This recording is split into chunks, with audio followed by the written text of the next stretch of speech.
Good morning and welcome to the Good Bites by Chicago Foodie Sisters radio show and podcast. This food-focused show highlights the people that bring delicious food to us, some of the food happenings in Northwest Indiana and beyond, and the ways that food brings us together. I'm Carrie Steinweg and I'm your host. I'm co-founder of the Chicago Foodie Sisters food blog and author of Unique Eats and Eateries of Indiana from Reedy Press. This show is brought to you by Albano's in Valparaiso. Thanks to Pasta Daddy Nick Albano for his support. And our intro music is provided by the talented Vernell Nellie Scott. Thanks to podcast production assistant Eli Geyer for uploading the shows to podcast platforms so that you can listen in whenever you'd like. And the show will rebroadcast on Saturday at 2 p.m. on WVLP 103.1 FM, and you can stream live on WVLP.org. Look for a video of this interview on Chicago Foodie Sisters YouTube channel and Good Bites by Chicago Foodie Sisters Facebook page. And you'll also find the show on several podcast platforms, including Apple Podcasts and Spotify. Now for the Good Bites that I've enjoyed the past week. On last week's show, we had Eric Berendi, owner of Lincoln Kitchen, and he brought a piece of turtle cheesecake from Toy Ann's Sweetery, which is located inside the Lincoln Kitchen, and it was delicious.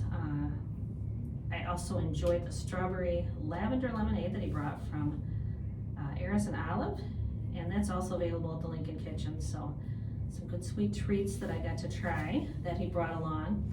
And then the next day, I thought I would swing by and pick up lunch at the Lincoln Kitchen, and got there and I didn't even make it past the parking lot because when I parked, I noticed that there was a taco trailer parked there and realized it was Pico de Gallo, who was one of the food vendors at the Valparaiso market last season. And they're such a nice family, their food is so good. I got a taco dinner to take home, and I love that they let you mix and match because a lot of places won't. It's 3 tacos and you have to pick one. So like all chicken tacos or all steak tacos, and I like to sample different tastes, and so they let you mix and match. So I got a steak one and a chicken one and one of my gringo ground beef ones. Nice. And with the rice and beans, and their refried beans are really good too. So did that, and then I also got some of their tamales. They have such good tamales, and my favorite is the pepper and cheese, which I had never had before until I tried it with them, and I love it. That's my favorite kind now. So I'm gonna have to stop there. Some of those as well. Yeah, they're parked right outside, and they have beverages too. So I got the cucumber chia seed water that I like, and they plan to be there on Monday, Tuesday, Friday, Saturday, and Sunday from 11 to 9. So if you want to stop by there and see them, it's Pico de Gallo. They also have a restaurant in Hammond, so if you're out that way, you can stop in the restaurant as well and try even more of their menu items. Good. So also this past week I went for lunch at Third Coast Spice Cafe in Chesterton. It's a favorite of mine and my husband for brunch and breakfast. If we go out, that's a place I like to go to because I love their omelets. But I stopped there because I'm partnering with Indiana Dunes Tourism this winter and hitting all the stops on their coffee and sweets trail. And so that's one of the spots on their trail. That's awesome. Yeah, so I've always been there for breakfast, but on the most recent visit, I was there at lunchtime. So tried something other than breakfast for the first time and got half sandwich and soup combo, and they had a Southwest chicken soup that was very, very good. Yeah. And the sandwich I got was the Durango chicken. Oh my gosh. So, yeah. I've heard good things about that place. Yeah, it's really good. Yeah. They, everything is like scratch made, fresh, really good. They have, I love that they have omelets that are like build your own, but a lot of places when they do that, it's like, okay, you can pick 3 things or 2 things or whatever. Theirs is just unlimited, and they have a lot of great ingredients too. So I can just load it up with tons of veggies and all the meats if I want. I love that. Multiple cheeses, so that's my favorite to get there. And then when I was there, it was also like a cold, snowy day. I got a hot chocolate. Oh, perfect. That was really yummy. And then I got a little almond horn to go with it, which was like just a little teeny thing, and it was perfect, just like a little sweet bite for the end of our meal. But their cookies are made in-house. They do really good cookies. And then their breads and other baked items are from Bit of Swiss in Stevensville, Michigan. Oh, very nice. Yes, which is really good bakery up there. Yeah. And so You know, I love a good bakery. And Yeah. I've actually been to that one in Stevensville, Mhm. so that's cool. Yeah, they have a lot of good stuff. So yes, I got the little almond horn from there to go with my hot chocolate, and it was a nice little meal, and had fun with my friend Debbie. So enjoyed trying out some of the lunch stuff as well, and that was my 4th stop so far on the Coffee and Sweets Trail. So I'll be sharing more on social media. I'll about be the places. following. Yeah. Yeah, that's awesome, Carrie. Yeah, so, and over the weekend, I went to a Bunko fundraiser in Illinois for Lansing Junior Women's Club that I belonged to for many years. And on the way home, I had to stop at Shoop's, and it was for one reason, and it wasn't the food.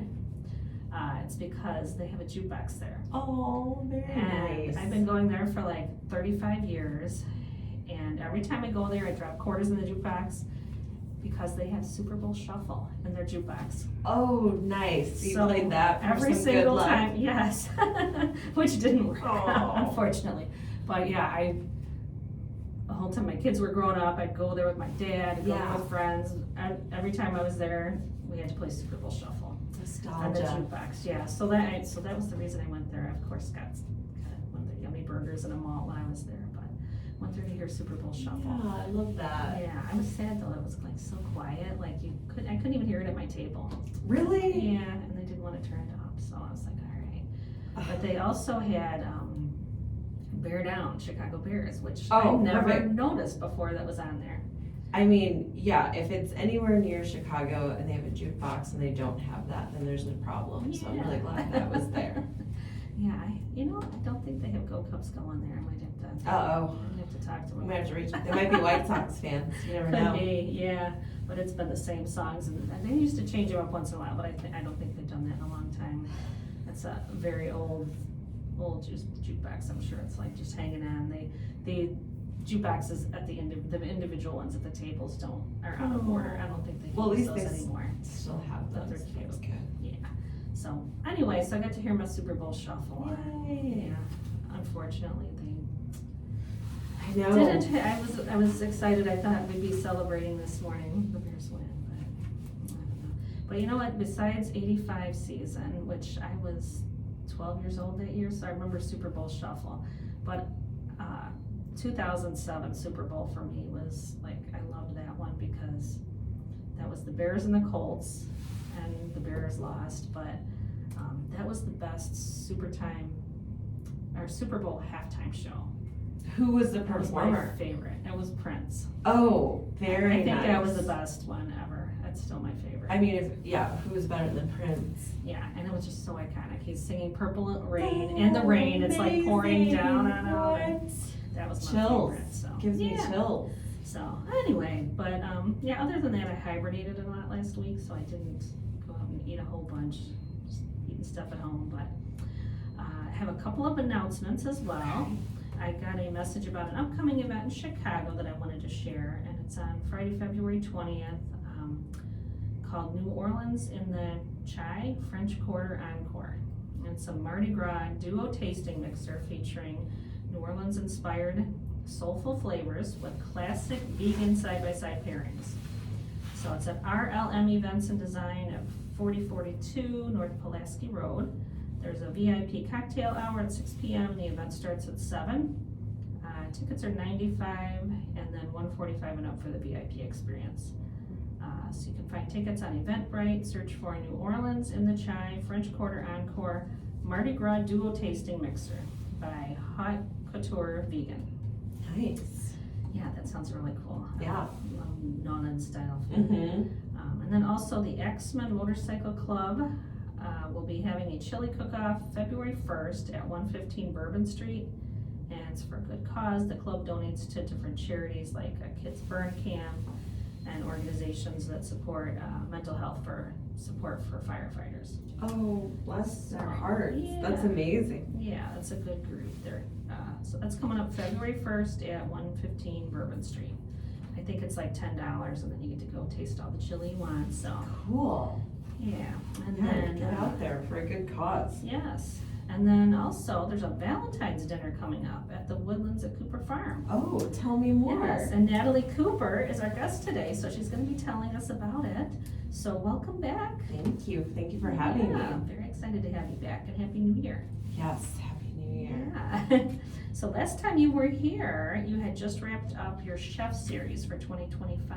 Yes. In October, and had a very successful year. Yes. So, first off, for those who weren't listening last time, tell us who you are and a little bit about your place. Yeah, my name is Natalie Cooper, and I am a Northwest Indiana native. Moved away to the West Coast for a while and then came back because home is where the heart is. And I now operate my family's farm, which we have converted to an event venue. So we do everything from small get-togethers to artisan markets and weddings. But what is so meaningful to us are these farm-to-table dinners and our chef series dinners. It's just giving people in Northwest Indiana an opportunity to do something out of the ordinary from a standard restaurant experience. Mhm. It's chef-curated meals, and you show up, we have music, the long tables, we do everything outside. And if weather is not cooperating, we do the dinners in our 146-year-old barn. But now we proudly have the Arlene Barn fully renovated, and that is a small barn on the property. It's named after my grandmother, Arlene Cooper, because it's very posh and a little modern, just like she was. Mm-hmm. And so we will be doing our Valentine's dinner in there with heat, lovely heat, February 14th. And I am so excited that my favorite chefs, Seth and Ryan from Nude Dude Food in Chicago, they are huge Chicago names. Everyone knows them, I feel like. And they are gracious enough to come out and support me and the farm. So can't wait to have them on the show too. Yeah, that's exciting. We'll have them Yeah. join us soon to tell us about what's on the menu and Yes. what they're working on. So, so the farm is in. Tell us where it's at. Okay, so the farm is in Westville, Indiana. Technically, it's Otis, and Otis is just essentially two roads between Chesterton and Michigan City. And so we reside off of Snyder Road in Westville. Okay. Yeah. And how many acres are you covering? We have a little over 600 acres. Wow. So it's very private, Mhm. which is lovely. We don't have to worry about the people across the street being upset because they're so far away. Yeah. They couldn't bother us, and we really couldn't bother them. Mm-hmm.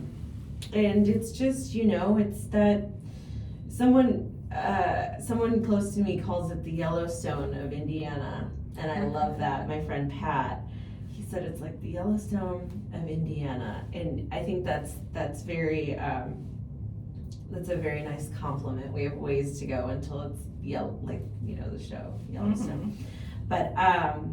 But it is nice to have a little piece of property like that. So Yeah.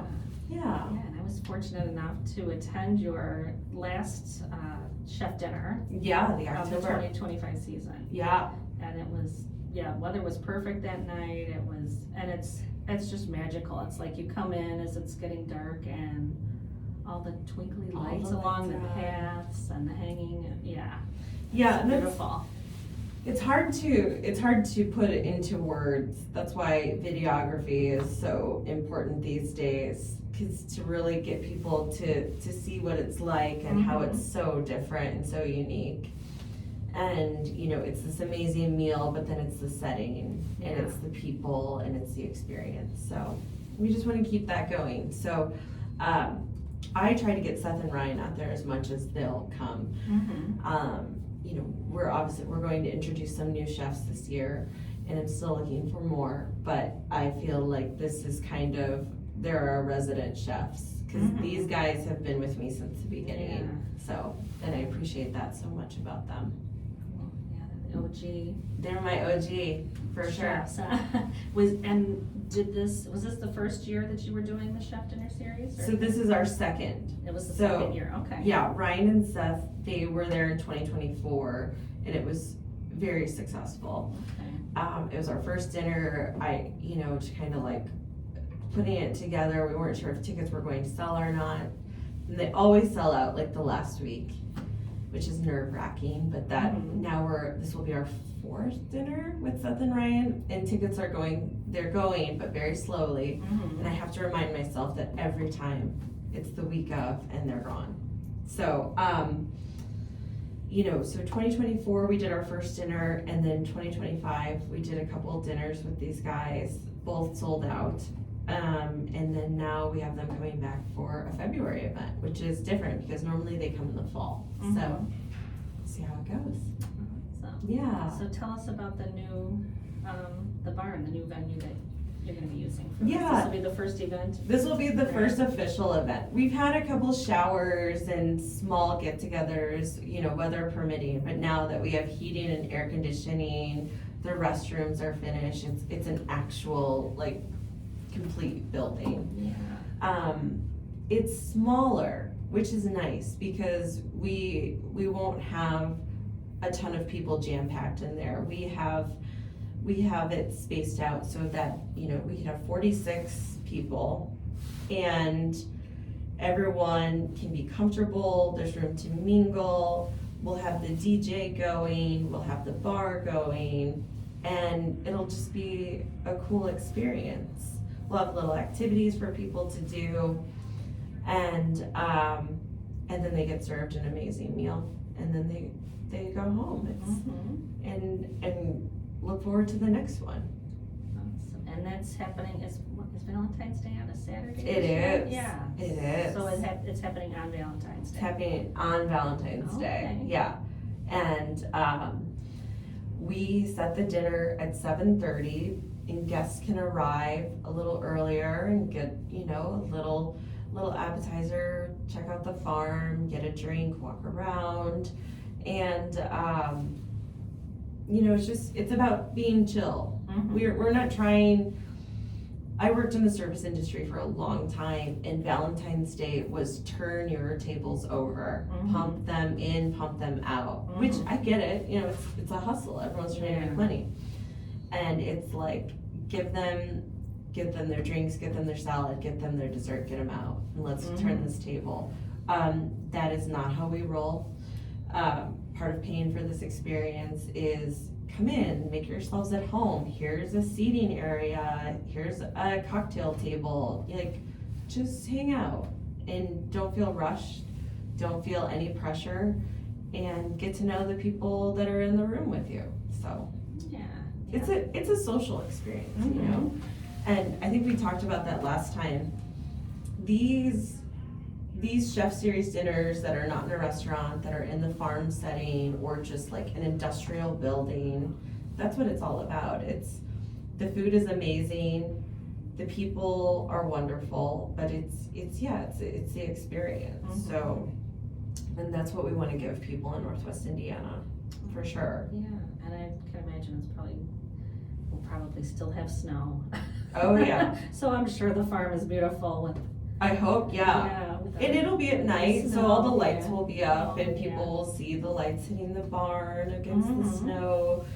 And, it's just like, we've all gone out to the restaurant and we've done the thing. This is something a little different that you can surprise your partner with, or, just, it's different and it's fun, so. Tell us how to get tickets.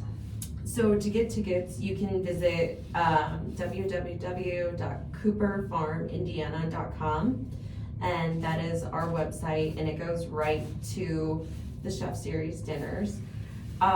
You could also access that link via our Facebook page, the Woodlands at Cooper Farm, or our Instagram, the Woodlands at Cooper Farm, and it takes you to the ticket site. Okay. Yeah. On Saturday, February 14th, you said dinner at 7:30. Dinner at 7:30. But a little before that. Yeah. pop in, hang out, take some photos, and, and Seth and Ryan and their team will be there. They always interact with our guests. They always talk about the food. Yeah, they're so much fun. Yeah, they're great guys. Yeah, awesome. And how much are tickets? So we have tickets very reasonably priced this time around. So they're $108, and that includes a welcome drink. So you can't really beat that. No. I mean, that is. And you said that's an appetizer, a welcome drink, and then how many courses are we talking for the dinner? It's a 5-course Oh meal. my gosh. Yeah, and the guys will go over the menu and Mhm. tell everyone about it, explain it, and answer any questions you have. So, I mean, it's kind of Yeah. awesome. Oh, yeah, okay. Yeah. I wanna get into more about the history of the farm and how it came about, but since we're talking about this Valentine's dinner, why don't we have, Seth and Ryan join us? Yeah. And let us know a little bit about, what to expect.